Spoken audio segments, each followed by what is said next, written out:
नमस्ते। चलिए बिना देर किए सीधे आज के विषय पर आते हैं। आपने कभी गौर किया है कि डिजिटल दुनिया का जो सबसे बुनियादी ढांचा होता है वो अक्सर हमारी आंखों के ठीक सामने होता है और हम उसे नोटिस तक नहीं करते। हम हर रोज बड़ी बड़ी वेबसाइट्स इस्तेमाल करते हैं, लेकिन उनके सबसे निचले हिस्से में यानी फुटर में छिपे राज को पूरी तरह से इग्नोर कर देते हैं। आज के इस विश्लेषण में हम एक ऐसे ही छोटे से लेकिन बहुत ही शक्तिशाली टेक्स्ट ब्लॉक को डिकोड करने वाले हैं जो अपने सिर्फ 24 शब्दों में एक पूरी कॉर्पोरेट दुनिया को समेटे हुए है। तो आइए इस दिलचस्प सफर की शुरुआत करते हैं। अब सबसे पहले जरा इस नंबर को देखिए, 2026।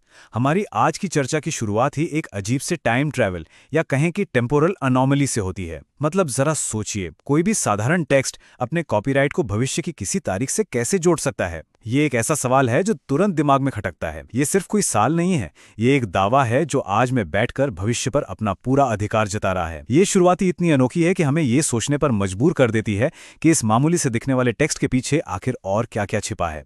अब जरा इस पूरे सोर्स टेक्स्ट पर एक नजर डालिए, बिल्कुल बिना किसी ब्रेक के, ठीक वैसे ही जैसे ये अपनी असली जगह पर होता है। About press, copyright, contact us, creators, advertise, developers, terms, privacy policy and safety, how YouTube works, test new features, copyright 2026 Google LLC। बस यही हैं वो 24 शब्द। और मजेदार बात यह है कि यही 24 शब्द आज के हमारे इस पूरे विश्लेषण का इकलौता सबूत हैं। हम किसी और बाहरी जानकारी का इस्तेमाल नहीं करने वाले। इन शब्दों के क्रम, इनकी जगह और इनके अर्थ को आज हम एक फॉरेंसिक एक्सपर्ट की तरह बारीकी से समझने वाले हैं। तो आज के हमारे इस सेशन का एजेंडा क्या है? हम इस ढांचे को 5 हिस्सों में डिकोड करेंगे। सबसे पहले द टेम्पोरल हुक, फिर द ट्राइपार्टाइट इकोसिस्टम, उसके बाद guard rates and platform policies, फिर मैकेनिक्स एंड इनोवेशन और आखिर में कॉर्पोरेट ओनरशिप आर्किटेक्चर। चलिए पहले हिस्से से शुरू करते हैं, द टेम्पोरल हुक। जरा इस आखिरी हिस्से पर फोकस कीजिए। OP 2026 Google LLC। ये सिर्फ कोई बोरिंग सी कानूनी औपचारिकता नहीं है, बल्कि एक टाइम मार्कर है जो सीधे भविष्य की ओर इशारा कर रहा है। ये देखना बहुत ही दिलचस्प है कि कैसे एक कॉर्पोरेट कंपनी अपने आने वाले समय के अस्तित्व को पहले से ही एक छोटे से फुटर टेक्स्ट में लॉक कर देती है। ये एक साफ घोषणा है कि भाई 2026 तक का अधिकार हमारे पास पूरी तरह से सुरक्षित है। वर्तमान में रहकर भविष्य को कंट्रोल करने का ये एक बहुत ही सटल लेकिन बेहद पावरफुल तरीका है। अब आगे बढ़ते हैं अपने दूसरे हिस्से की तरफ, द ट्राइपार्टाइट इकोसिस्टम। अपनी व्यवस्था असल में इस प्लेटफॉर्म के सबसे अहम पिलर्स को दिखाती है। इस टेक्स्ट के बीचों बीच 3 बहुत ही पावरफुल शब्द छुपे हैं। पहला है क्रिएटर्स, यानी वो लोग जो असली कंटेंट बनाते हैं। दूसरा है एडवर्टाइजर्स, जो सीधे कमाई या रेवेन्यू के इंजन से जुड़ा है। और तीसरा है डेवलपर्स, जो इस पूरे डिजिटल ढांचे का इंफ्रास्ट्रक्चर तैयार करते हैं। ये टेबल इन 3 अलग अलग शब्दों को आपस में जुड़ी हुई एक ऐसी त्रिपक्षीय व्यवस्था के रूप में मैप करती है जिसके बिना ये पूरी डिजिटल मशीन 1 इंच भी आगे नहीं खिसक सकती। इन 3 शब्दों क्रिएटर्स, एडवर्टाइजर्स और डेवलपर्स को जरा और गहराई से समझते हैं। ये कोई आम शब्द नहीं है जिन्हें यूं ही रैंडम तरीके से लिख दिया गया हो। ये उस सटीक आर्थिक और संरचनात्मक इंजन का पूरा ब्लूप्रिंट है जो इस भारी भरकम ऑपरेशन को चला रहा है। ये साफ बताता है कि प्लेटफॉर्म को जिंदा रहने के लिए कला, पैसा और तकनीक, इन तीनों की एक साथ जरूरत है। इन तीनों शब्दों का एक साथ एक ही क्रम में होना इस डिजिटल इकोनॉमी की सबसे बड़ी सच्चाई को हमारे सामने रख देता है। अब आते हैं तीसरे सेक्शन पर, guard rails and platform policies. अगर हम कॉपीराइट शब्द की जगह पे गौर करें तो एक बहुत ही मजेदार बात सामने आती है। इन 24 शब्दों में इसे बिल्कुल प्रेस और कॉन्टैक्ट अस के बीच में रखा गया है। ये सिर्फ एक शब्द नहीं है, बल्कि ये एक बहुत ही भारी कानूनी दीवार है। जरा विजुअलाइज कीजिए, एक तरफ मीडिया है और दूसरी तरफ आम पब्लिक, और उनके ठीक बीच में ये कानूनी पहरेदार सीना ताने खड़ा है। एक अकेले शब्द में कितनी कानूनी ताकत छिपी है, ये उसकी इस सटीक प्लेसमेंट से एकदम साफ समझ आ जाता है। अब इन शब्दों के ग्रुप को देखिए, terms, privacy, policy and safety. ये सब एक साथ गुच्छे में बंधे हुए हैं।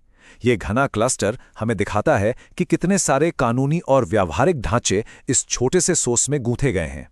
असल में ये वो नियम पुस्तिका है जो प्लेटफॉर्म के अंदर तय करती है कि यूजर्स के लिए क्या सही है, क्या सुरक्षित है और उनकी प्राइवेसी की लिमिट्स क्या हैं। ये एक बहुत ही सख्त कानूनी पहरा है जो शब्दों के इस छोटे से हिस्से में बड़ी चतुराई से समेटा गया है। चलिए अब रुख करते हैं चौथे हिस्से का, मैकेनिक्स एंड इनोवेशन। जरा इस फ्रेज को देखिए, हाउ यूट्यूब वर्क्स। इतनी भारी भरकम और कॉम्प्लेक्स कॉर्पोरेट भाषा के बीच ये फ्रेज अपने आप में एक ऑपरेशनल प्रॉमिस है। ये एक ऐसा हिस्सा है जो ट्रांसपेरेंसी की एक हल्की सी फीलिंग देता है।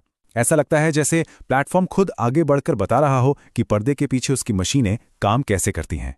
ये आम यूजर्स के लिए एक खुला दरवाजा होने का एहसास दिलाता है। यहाँ पे हमें एक बहुत ही जबरदस्त कॉन्ट्रास्ट देखने को मिलता है। एक तरफ है टेस्ट न्यू फीचर्स जैसा डायनामिक और आगे की सोचने वाला फ्रेज, और दूसरी तरफ है प्राइवेसी पॉलिसी एंड सेफ्टी का एक सख्त ढांचा। जब हम इन दोनों को एक तराजू में तौल कर देखते हैं तो हमें इस प्लेटफॉर्म का इंटरनल बैलेंस समझ में आता है। एक तरफ इनोवेशन और नए प्रयोगों को आजादी दी जा रही है, तो वहीं दूसरी तरफ सुरक्षा और नियमों का कठोर बंधन भी मौजूद है। ये कंट्रोल और इनोवेशन के बीच का एक परफेक्ट बैलेंस है। और अब हम पहुंच गए हैं अपने आखिरी हिस्से पर, कॉर्पोरेट ओनरशिप आर्किटेक्चर। टेक्स्ट की शुरुआत के इन 3 शब्दों पर नजर डालिए। About, press, contact us. ये शब्द किसी भी नॉर्मल कॉर्पोरेट वेबसाइट का बिल्कुल स्टैंडर्ड एंट्री पॉइंट होते हैं। ये आम जनता से जुड़ने के बुनियादी तरीके हैं। इसे आप एक बहुत ही साधारण और फ्रेंडली कॉर्पोरेट मुखौटा मान सकते हैं, जिसके ठीक पीछे एक विशाल और जटिल व्यवस्था बिल्कुल शांति से अपना काम कर रही है। अब सारा फोकस डालते हैं इस LLC पर। इस छोटे से टेक्स्ट की सीमाओं के भीतर यही वो अल्टीमेट बॉस या सर्वोच्च कॉर्पोरेट इकाई है जो साल 2026 तक इस पूरे डिजिटल स्पेस पर अपना पक्का और अंतिम अधिकार जता रही है। LLC यहां पर सबसे बड़ी अथॉरिटी के रूप में बैठी हैं। बाकी सब कुछ, चाहे वो क्रिएटर्स हों, विज्ञापन हो या नीतियां, सब कुछ इसी LLC के विशाल साये के नीचे आता है। ये स्ट्रक्चरल मैप सच में कमाल का है। चलिए इस लेफ्ट से राइट की जर्नी को थोड़ा गहराई से समझते हैं। स्टेप 1 पर है अबाउट, यानी पब्लिक के लिए एक खुला दरवाजा जहां से कोई भी आ सकता है। फिर हम आगे बढ़ते हैं स्टेप 2 पर, पॉलिसी एंड सेफ्टी, जो ये बताता है कि भाई अंदर आने के बाद आपको किन नियमों का पालन करना होगा। और फिर स्टेप 3 में बिल्कुल दाईं ओर ये पूरा सफर खत्म होता है CO 2026 गूगल LLC पर, जो कि अंतिम और अटल दावा है। एक पब्लिक ढांचे से शुरू होकर नियमों के पहरे से गुजरते हुए ये पूरी बात सख्त कॉर्पोरेट अधिकार पर आकर रुक जाती है। ये महज शब्दों का क्रम नहीं है, ये असल में पावर का फ्लो है। तो आखिर में हम एक बहुत ही बड़े और सोचने पर मजबूर कर देने वाले सवाल पर आकर रुकते हैं। इसका असल में क्या मतलब है कि महज 24 शब्दों की एक छोटी सी स्ट्रिंग, जिसका अंत भविष्य के 2026 के कॉपीराइट पर होता है, वो एक पूरी की पूरी डिजिटल दुनिया के नियम, उसकी सुरक्षा और उसकी अर्थव्यवस्था तय करती है। हमारी आंखों के सामने हर दिन मौजूद रहने वाले इस सबसे अनजान से डिजिटल टेक्स्ट में कितनी असीमित शक्ति और कैसी गहरी वास्तुकला छिपी हो सकती है, ये उसका सबसे बेहतरीन उदाहरण है। ये हमें सिखाता है कि डिजिटल दुनिया में कुछ भी यूं ही नहीं लिखा जाता। यहाँ का हर एक शब्द एक सोची समझी ईंट है जिससे ये पूरा साम्राज्य खड़ा किया गया है। क्या अब भी आप